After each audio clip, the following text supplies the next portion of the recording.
తాకట్లో ఉన్న మీ బంగారాన్ని విడిపించి ఆ రోజు ఆన్లైన్ రేటుకి కొంటాం. Sharma gold company.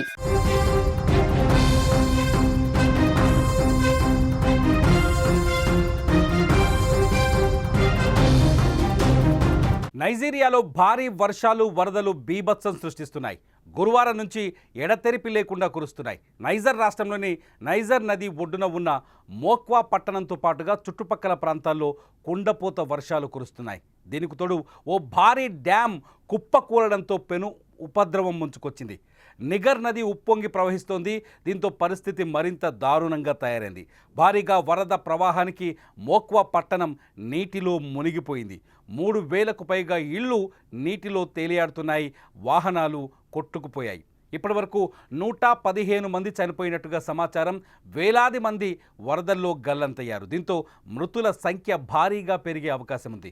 గల్లంతైన వారి కోసం రెస్క్యూ బృందాలు గాలింపును కొనసాగిస్తున్నాయి. వేలాది మంది ప్రజలు సురక్షిత ప్రాంతాలకి తరలి వెళ్లారు. నైజీరియాకు ఇలాంటి వరదలు కొత్తేమీ కాదు. గతేడాది సెప్టెంబర్లో కూడా ఇలాంటి భయానక వరదల కారణంగా ఆనకట్టలు తెగిపోయి సుమారు 30 మంది ప్రాణాలు కోల్పోయారు. ఆ సమయంలో కూడా లక్షలాది మంది నిరాశ్రయులయ్యారు. 2022లో కూడా ఆ దేశంలో వచ్చిన వరదలకు 14 లక్షల మంది నిరాశ్రయులు కాగా 600 మంది చనిపోయారు. వాతావరణ మార్పుల కారణంగానే నైజీరియా తరచుగా తీవ్ర వరదలను ఎదుర్కొంటోంది. స్వల్ప వ్యవధితోనే అధిక వర్షపాతం నమోదై భారీ నష్టాన్ని కలిగిస్తోందని పర్యావరణవేత్తలు చెబుతున్నారు. ప్రస్తుత వర్షాలు కూడా అదే కోవలోకి వస్తాయని అంటున్నారు. ప్రభుత్వం తక్షణ సహాయ చర్యలు చేపట్టినా నష్టం తీవ్రత ఎక్కువగా ఉండటంతో సాధారణ పరిస్థితి నెలకొనడానికి సమయం పట్టే అవకాశం కనిపిస్తోంది. మనం విజువల్స్లో చూస్తున్నాం. నైజీరియాలో భారీ వరద అంటే డ్యామ్ తెగిపోయిన తర్వాత నీరు ఏ స్థాయిలో ఎంత వేగంగా వస్తుందో మన 2 బాక్సులో చూడొచ్చు. మనం ఒక బాక్సులో వరద వేగాన్ని చూడొచ్చు, మరో బాక్సులో డ్యామ్ తెగిపోయిన సిచ్యువేషన్ చూడొచ్చు. నైజీరియాలో ఇప్పటికే ఈ డ్యామ్ కింద కొన్ని గ్రామాలు ఉన్నాయి.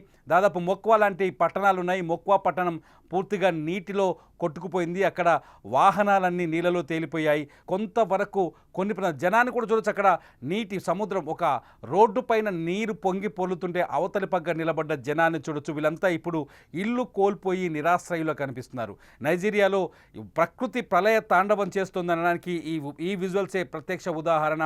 ఒకసారి సిటీస్లో విజువల్స్ చూస్తే అర్థమవుతుంది. సిటీస్లో మోక్వా సిటీ ఎలా మారిపోయిందో. అక్కడ జనాన్ని చూడొచ్చు. కొట్టుకుపోతున్న కళ్ళ ముందే ఇళ్ళు కొట్టుకుపోతున్నాయి. అట్లాగే అక్కడ ఓ పెట్రోల్ ట్యాంక్, పెట్రోల్ బంక్లో లోపల ఉండే ట్యాంకు బయటికి తేలి కొట్టుకుపోతుంది నీళ్ళలో. అట్లాగే ఇళ్ళన్నీ కూలిపోయాయి. చాలా చోట్ల వాహనాలు కొట్టుకుపోతున్నాయి. ఇళ్లలో వస్తువులన్నీ చాలా స్పష్టంగా కనిపిస్తున్నాయి. నైజీరియా పరిస్థితి ఈ వరదల్ని చూస్తే మనకు అర్థమవుతుంది అక్కడ సిచ్యువేషన్ ఎలా ఉందనేది. నైజీరియా ఇప్పటికే అత్యంత పేద దేశం. ఈ దేశంలో తినడానికి తిండి దొరకడమే చాలా కష్టం. అటువంటి నైజీరియా ఇటువంటి ప్రకృతి విపత్తులతో ఉపద్రవాలతో తీవ్రంగా సతమతమవుతుంది. 2022లో కూడా ఇటువంటి సిచ్యువేషనే ఉంది. 2022లో కూడా ప్రళయ తాండవంతో ప్రకృతి ప్రకోపించడంతో 600కు మందికి పైగా చనిపోయారు. ఏకంగా 2022లో ఒక గ్రామం మొత్తం కొట్టుకుపోయింది. రాత్రికి రాత్రే తుడుచుకు పెట్టుకుపోయింది. ఇప్పుడు కూడా 115 మంది చనిపోయినట్టుగా కొంత అధికారిక సమాచారం అందుతోంది. ఈ మృతుల సంఖ్య మరింత పెరిగే అవకాశం ఉంది. ఎందుకంటే వరదల్లో సహాయక చర్యలు చేపట్టడం కూడా అత్యంత కష్టంగా మారింది. నైజీరియా ఈ మోక్వా పట్టణం ఏరియాలో ప్రభుత్వం ఇప్పుడు ఏమీ చేయలేని అంటే ఒక డ్యామ్ తెగిపోయి నది మొత్తం ఊరు మీదకి రావడంతో దాన్ని తప్పించుకోవడం చాలా కష్టంగా మారిపోయింది. ప్రజలు ఎక్కడ చిన్న ప్రాంతం దొరికినా అక్కడ తలదాచుకునే ప్రయత్నం చేస్తున్నారు.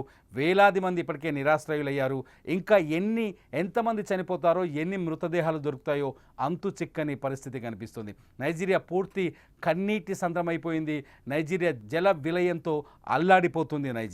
నైజీరియా పరిస్థితి ఈ పేద దేశంలో కనీసం తినడానికి తిండి కూడా దొరకని ఈ దేశం ఇప్పుడు తీవ్రమైన ప్రకృతి విలయాలతో తీవ్రమైన ఇబ్బందుల్లోకి వెళ్ళిపోయింది. విజువల్స్లో చూస్తున్నాం. చాలా భీతావాహ పరిస్థితి కనిపిస్తోంది. వర్ష బీభత్సం ఏ స్థాయిలో ఉందో కనిపిస్తోంది. వరద పట్టణాన్ని ఎలా ముంచెత్తిందో కనిపిస్తుంది. పట్టణంలో వరద వచ్చి ఊరు కొట్టుకుపోతుంటే ఆ వరద నుంచి తప్పించుకొని ఆందోళనతో జనం ఆ వరద గట్టున నిలబడి కన్నీళ్లు కారుస్తున్న దృశ్యాన్ని మనం చూస్తున్నాం. ఇది నైజీరియాలో ప్రస్తుతం మనకు కనిపిస్తున్న వాస్తవ దృశ్యం.